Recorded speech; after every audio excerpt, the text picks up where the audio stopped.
প্রিয় ছাত্রছাত্রীরা, আমার ইউটিউব চ্যানেলে তোমাদেরকে স্বাগতম। আমি তোমাদেরকে দশম শ্রেণীর কোষে দেখি 14 অংশীদারি কারবারের কিছু অঙ্ক করে দিয়েছিলাম। তো আজকে আমি তোমাদের আরও দু একটি অঙ্ক করে দিচ্ছি। তবে এখন আজকে আমাদের যে বিষয়টি জানতে হবে সেটি হচ্ছে সরল অংশীদারি কারবার আর মিশ্র অংশীদারি কারবার। সরল অংশীদারি কারবার, ধরা যাক রাম ও শ্যাম দুজন ব্যবসা শুরু করলো। তাদের মূলধনের পরিমাণ 40,000 এবং 60,000 টাকা। সারা বছর তাদের এই মূলধন একই থাকলো, মানে রাম 40,000 টাকা মূলধন দিয়েছিল, সেটা সারা বছর ওই 40,000 টাকা মূলধনই থাকলো।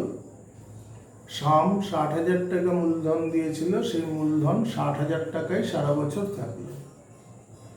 এই ধরনের এই ধরনের অংশীদারি কারবারকে বলা হয় সরল অংশীদারি কারবার। কিন্তু এমনও তো হতে পারে, ধরা যাক রাম বছরের শুরুতে 40,000 টাকা মূলধন বিনিয়োগ করলো, 4 মাস বা 5 মাস পরে আরও 20,000 টাকা মূলধন বিনিয়োগ করলো। শ্যাম 60,000 টাকা বছরের শুরুতে মূলধন বিনিয়োগ করলো, 5 মাস বা 6 মাস পর সেখান থেকে 20,000 টাকা বা 10,000 টাকা সে উঠিয়ে নিল। তাহলে মূলধনের পরিমাণটা সারা বছর সমান থাকছে না। সেক্ষেত্রে এই ধরনের অংশীদারি কারবারকে বলে মিশ্র অংশীদারি কারবার। আজকে আমি যে সামগুলো করাবো তোমাদের, সেটা মূলত মিশ্র অংশীদারি কারবারের কিছু উদাহরণ। আমি প্রথম যে সামটা তোমাদের করাবো, তোমাদের কোশ্চেন পেপারে কোশ্চেন নাম্বার 10। কোশ্চেন নাম্বার 10-এ কি বলা হয়েছে? কোশ্চেন নাম্বার 10-এ বলছে যে নিয়ামত চাচা, তোমাদের বইতে দেখো অঙ্কটি দেওয়া আছে, 10 নম্বর অঙ্ক। নিয়ামত চাচা ও করবী দিদি যথাক্রমে 30,000 টাকা ও 50,000 টাকা মূলধন দিয়ে যৌথভাবে একটি ব্যবসা আরম্ভ করলেন। 6 মাস পরে নিয়ামত চাচা আরও 40,000 টাকা লগ্নি করলেন, কিন্তু করবী দিদি ব্যক্তিগত প্রয়োজনে 10,000 টাকা তুলে নিলেন। বছরের শেষে যদি 19,000 টাকা লাভ হয়, তাহলে কে কত টাকা লাভ পাবেন হিসাব করে দেখি। এই ধরনের অঙ্কে তোমরা কি করবে? প্রথমে সমতুল্য মূলধন বার করতে হবে। সমতুল্য মূলধন কিভাবে বার করে? আমি তোমাদের একটা টাইম লাইন করে দেখাচ্ছি, কিন্তু তোমাদের পরীক্ষায় এটা করার প্রয়োজন নেই। তোমাদের বোঝার সুবিধার্থে আমি একটা টাইম লাইন করে দেখাচ্ছি তোমাদের। তো প্রথমে কি বলেছে? নিয়ামত চাচা 30,000 টাকা মূলধন বিনিয়োগ করলো, আর করবী দিদি 50,000 টাকা মূলধন বিনিয়োগ করলো। 6 মাস পরে নিয়ামত চাচা আরো 40,000 টাকা বিনিয়োগ করলেন, কিন্তু করবী দিদি ব্যক্তিগত প্রয়োজনে 10,000 টাকা তুলে নিলেন। তো দেখো, আমি যদি এটাকে বলি, ধরে নিই যে এটা আমার সারা বছরের একটি লাইন রেখা। তাহলে দেখো, 1 মাস, 2 মাস, 3 মাস, 4, 5, 6, 7, 8, 9, 10, 11, 12, এগুলো একটি মাস। 1 মাস, 2 মাস, 3 মাস, এইভাবে টোটাল 12 মাস। এবার কি বলেছে কোশ্চেনে? নিয়ামত চাচা প্রথমে 30,000 টাকা মূলধন বিনিয়োগ করলেন। তাহলে প্রথম মাসে উনি 30,000 টাকা বিনিয়োগ করলেন। প্রথম মাসে 6 মাস পর নিয়ামত চাচা 40,000 টাকা আরো লগ্নি করল। 6 মাস পর নিয়ামত চাচা আরো 40,000 টাকা লগ্নি করল। তাহলে 1 মাস, 2 মাস, 3 মাস, 4, 5, 6। এই 6 মাস নিয়ামত চাচার মূলধন কত ছিল? 30,000। সপ্তম মাস থেকে নিয়ামত চাচার মূলধন কত হলো? তিনি আরো 40,000 টাকা লগ্নি করলেন। তাহলে তিনি যদি আরো 40,000 টাকা লগ্নি করেন, তাহলে সপ্তম মাস থেকে তার মূলধন কত হয়ে গেল? সপ্তম মাস থেকে তার মূলধন হলো 70,000 টাকা। 30 প্লাস 40, 30,000 আগে ছিল, তিনি আরো 40,000 টাকা বিনিয়োগ করলেন, মোট 70। 1 2 3 4 5 6। তাহলে প্রথম 6 মাস তার কত থাকলো? 30,000 টাকা করে। পরের 6 মাস তার মূলধন কত হলো? 70,000 টাকা। তাহলে তার সমতুল্য মূলধন কত? সমতুল্য মূলধন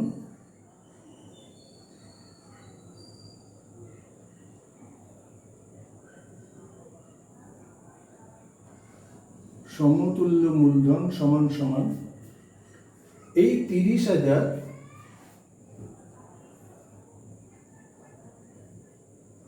গুণ 6 মাস। কারণ এই 6 মাস তার 30,000 টাকা ছিল ব্যবসায়, প্লাস 70,000 গুণ 6 মাস, 1,80,000 প্লাস 4,20,000। তাহলে মোট সমতুল্য মূলধন হলো 6 লক্ষ টাকা। এটা হলো নিয়ামত চাচা। এবার কি বলেছে? বলেছে করবী দিদি 50,000 টাকা মূলধন দিয়ে বিনিয়োগ করেছিল শুরুতে। 6 মাস পরে করবী দিদি তার ব্যক্তিগত প্রয়োজনে 10,000 টাকা তুলে নিল। তাহলে দেখো, তাহলে আমি যদি করবী দিদির কথা বলি, তাহলে করবী দিদির কি হলো? প্রথমে করবী দিদি 50,000 টাকা মূলধন বিনিয়োগ করলো।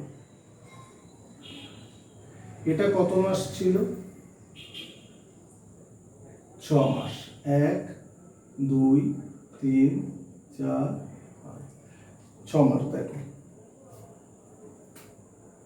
1 মাস, 2 মাস, 3 4 5 6। তারপর করবী দিদি তার ব্যক্তিগত প্রয়োজনে 10,000 টাকা তুলে নিলেন। তাহলে 1 2 3 1 2 3 4 5 6। এই 6 মাস তার কত মূলধন থাকলো? তার মূলধন থাকলো 40,000 টাকা। কারণ 50,000 টাকা থেকে তিনি 10,000 টাকা তুলে নিলেন। তাহলে কত হলো? 40,000। তাহলে তার সমতুল্য মূলধন কত হলো?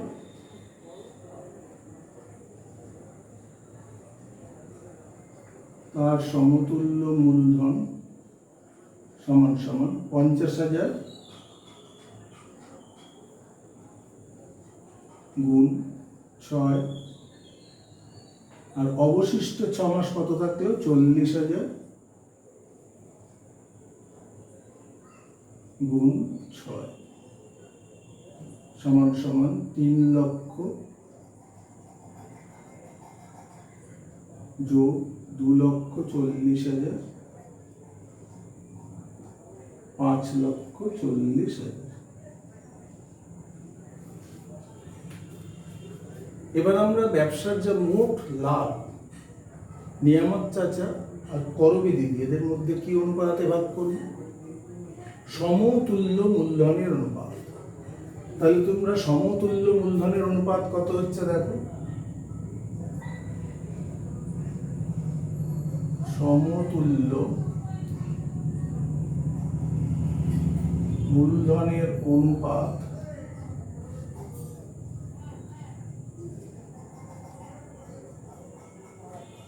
6 লক্ষ নিয়ামত চাচার অনুপাত 5,40,000 করবী দিদির। তাহলে আমরা যদি 1 2 3 4 1 2 3 4 ক্যান্সেল করি তাহলে কত থাকছে 60:54। দেখো এটা 6 এর টেবিলে যাচ্ছে, তাহলে কত হচ্ছে 10:9। 10:9 অনুপাতে ভাগ করা হবে। প্রশ্নপত্রে বলা আছে বছরের শেষে তাদের লাভ হয়েছে 19,000 টাকা। তাহলে 19,000 টাকা আমি দুজনের মধ্যে ভাগ করব 10:9। তাহলে নিয়ামত চাচার প্রাপ্য লভ্যাংশ কত?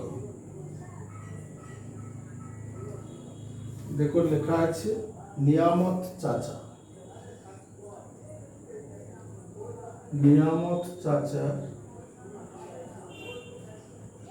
প্রাপ্য লভ্যাংশ সমান সমান মোট লাভ 19,000 গুণ 10 বাই মোট অনুপাত 19/19 সমান সমান 10,000 টাকা। আর করবী দিদির প্রাপ্য লভ্যাংশ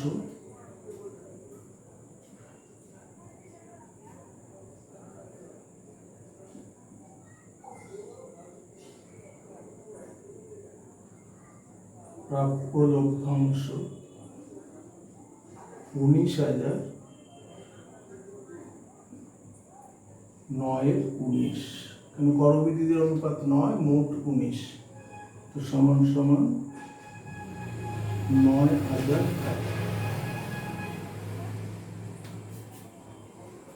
তাহলে যখনই এরকম প্রশ্ন আসবে কি অংশীদাররা বছরের কোনো সময় অতিরিক্ত মূলধন বিনিয়োগ করলো বা অতিরিক্ত বা কিছু টাকা ব্যক্তিগত প্রয়োজনে তুলে নিল, তখন আমাদের এইভাবে সমতুল্য মূলধন বার করতে হবে।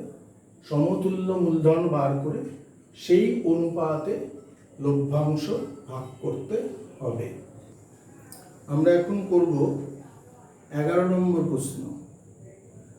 বছরের শুরুতে শ্রীকান্ত ও সৈফুদ্দিন 2,40,000 টাকা ও 3 লক্ষ টাকা দিয়ে একটি মিনি বাস ক্রয় করে চালাতে থাকেন।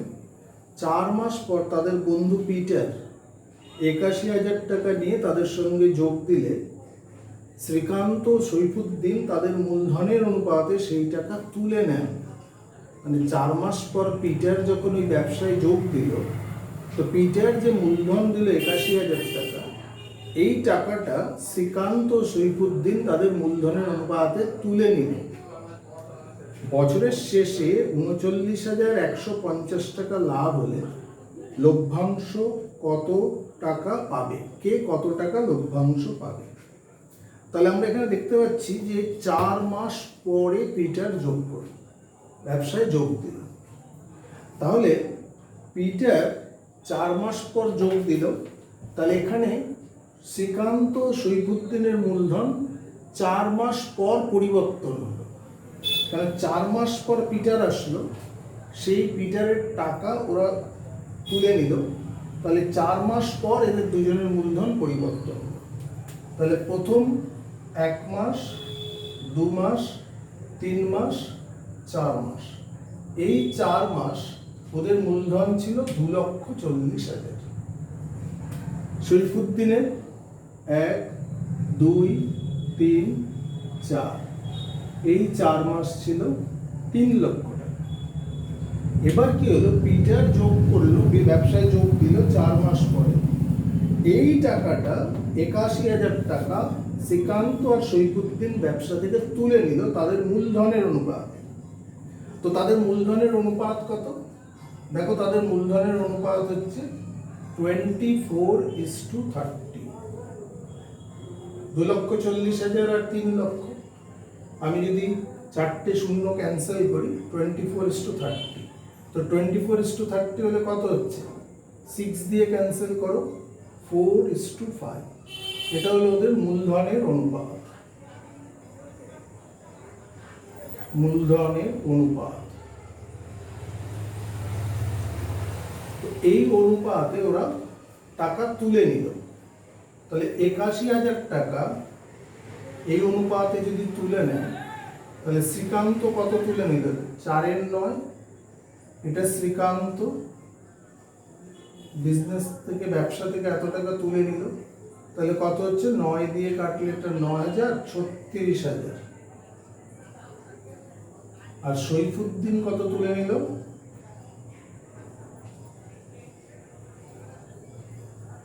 ৮১,০০০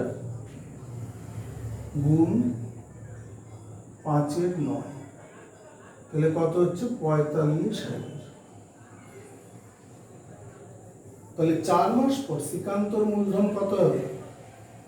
2,40,000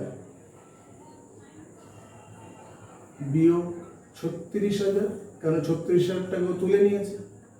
তাহলে কত হলো? 2,04,000। এই 2,04,000 ব্যবসায় কত মাস থাকলো? দেখো, 4 মাস এদিকে, বাকি 8 মাস। 1, 2, 3, 4, 5, 6, 7, 8। সৈফুদ্দিন প্রথম 4 মাস ছিল 3 লাখ, তারপর কত হলো? 3 লাখ থেকে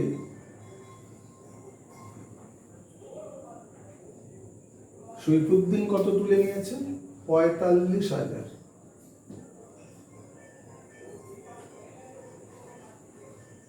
তাহলে কত হচ্ছে? 2,55,000। এই 2,55,000 কত মাস ছিল? এই 2,55,000 ছিল বাকি অবশিষ্ট 8 মাস।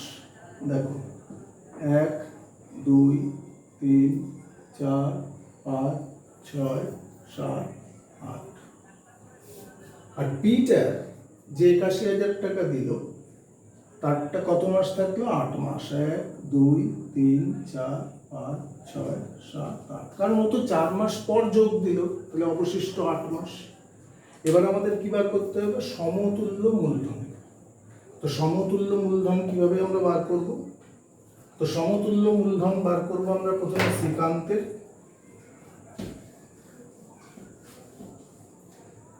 তো শ্রীকান্তের সমতুল্য মূলধন কত হবে?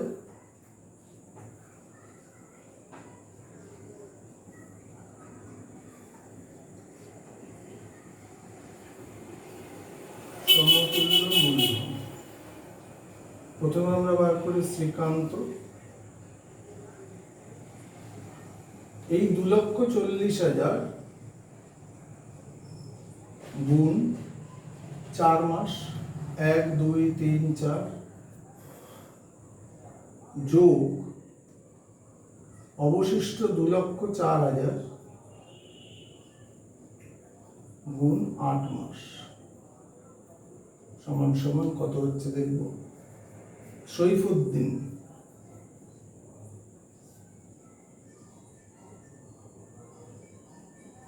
$3,00,000 গুণ 4 যোগ 2,55,000 গুণ 8। আর পিটার 81,000 গুণ 8। তো চলো আমরা এটা বার করি। আমি এই পিটারের এটা মুছে দিলাম, তোমাদের এটা বোঝানোর জন্য লিখেছিলাম। তাহলে কত হচ্ছে? 2,40,000 গুণ 4, 9,60,000। আচ্ছা, 2,04,000 গুণ 8, 16,00,000, 8 দুগুণে 16, 16,32,000 সমান সমান কত হচ্ছে? 16 আর 9 25, 25,92,000।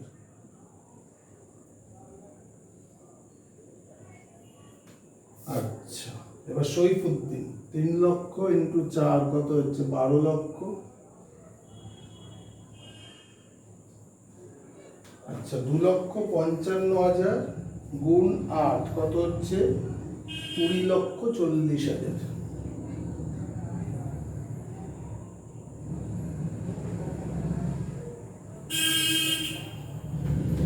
32,40,000।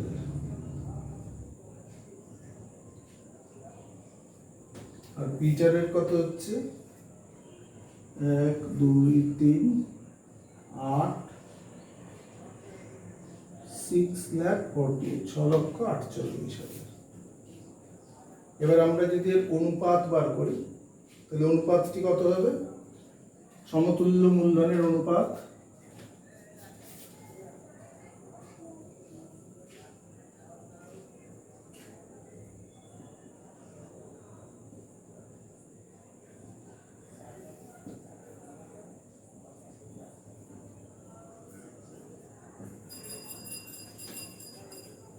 দেখো এখান থেকে 3টে করে জিরো আমরা ক্যান্সেল করতে পারি। তাহলে কত হচ্ছে 2592 অনুপাত 3240 648 সমান কত হবে? দেখো 648 দিয়ে এই দুটো ক্যান্সেল হবে। 648 দিয়ে ক্যান্সেল হলে কত হবে? 648 ইন্টু 5, 648 ইন্টু না 4, 4 8 যা 32, 4 8 32, 2 হাতে 3, 4 4 16, আর 3 19, 1 4 is to 5 is to 1, 4 is to 5 is to 1। বাস মূলধনের মোট মূলধন এই মোট লভ্যাংশ কত? মোট লভ্যাংশ 39,150। এই অনুপাতে ভাগ করে দিই আমরা।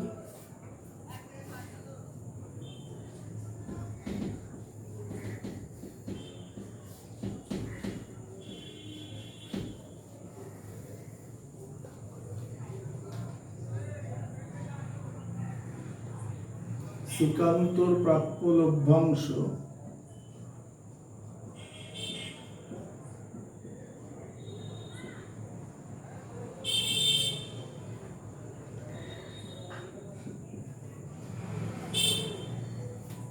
মোট লাভ কত? 39,150 টাকা।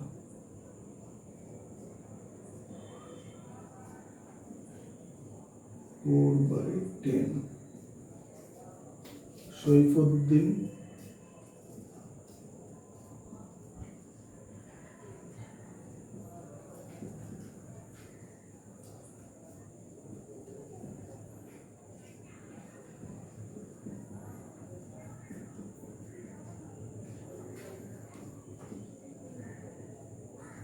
five by 10।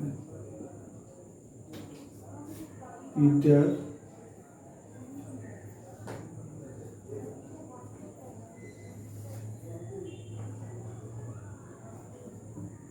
প্রাপ্য লভ্যাংশ